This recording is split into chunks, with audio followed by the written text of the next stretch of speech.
In this video, I'm going to tell you 2 essential skills every gentleman needs to know to be a hero on the road. This is from the book The Art of Manliness by Brett and Kate McKay. You can get the book from the top link in the description. So, the little subheading, be a hero on the road. A boy doesn't have to go to war to be a hero. He can say he doesn't like pie when he sees there isn't enough to go around. Edgar Watson Howe. It's a familiar sight to anyone who has travelled this nation's highways and byways, desperate motorists stranded at the side of the road without either the proper tools or the necessary knowledge to fix their car's malfunction. Will you drive on by because you also lack these things, or will you play the role of the Good Samaritan and stop to help them on their way?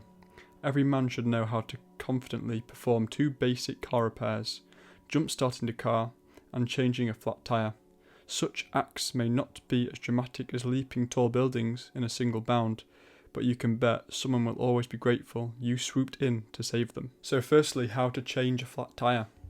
Tools needed: spare tyre, a jack, and a lug wrench. Park the car on a flat surface. Be sure to put on the emergency brake, so the handbrake. It's also recommended to put a block on the tyre opposite of the flat tyre. Here's a blocking example. If the right rear tyre is flat, put the block on the front left tyre. Remove the hubcap.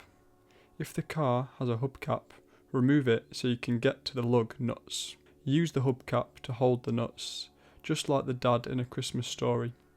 Just don't let your kid hold the hubcap or he'll lose the nuts and drop the F-bomb. Loosen the nuts. Grab your lug wrench and place it on the flat tyre's lug nuts. Loosen them up by turning them counterclockwise. The nuts are probably on there really tight, so you'll have to use all your man strength to unscrew them. Loosen the nuts a few turns, but don't take any of them off yet. Place the jack underneath the car. Check the owner's manual for the correct placement of the jack. Turn the hand crank at the end of the jack to raise the jack until it comes into contact with the car's frame. Make sure it's touching a sturdy spot. Jack it up. Start cranking the jack until the wheel is high enough above the ground to remove the tyre. Remove the flat. Remove the lug nuts from the wheel. You should be able to do it by hand because you've already loosened them. Remove the flat tyre and lay it flat. You don't want the wheel to roll into traffic during rush hour and cause a 30-car pile-up. Slap on the spare. Take your spare tyre and line up the lugs or bolts with the holes in the wheel and slide the wheel on. Once the wheel is on, take your lug nuts and tighten them by hand until you meet firm resistance. So here is the diagram for that.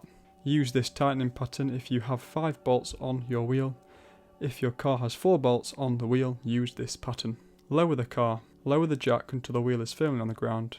Finish tightening the lug nuts. These babies must be on super tight so the wheel doesn't come flying off while driving to the tyre shop to get the flat fixed. So you need to unleash the superpower of the star pattern to get those lugs on tighter than a deer tick. Start with any lug nut, then follow this pattern in the diagram. Get the person off to a tyre shop. Spare tyres aren't supposed to be driven on for long distances, so they'll need to get their flat tyre fixed and replaced as soon as possible. Now here's how to jumpstart a car with cables.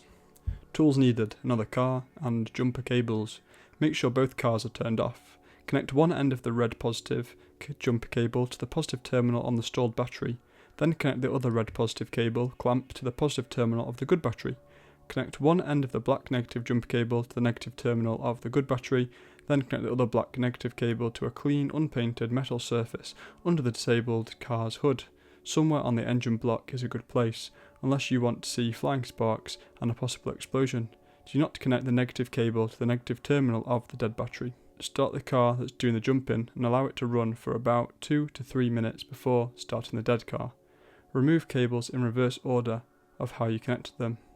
Keep the jumped car running for at least 30 minutes to give the battery sufficient time to recharge itself. Give yourself a pat on the back for a manly job well done. Now here's a pro tip that not everyone knows: how to jumpstart a car without cables.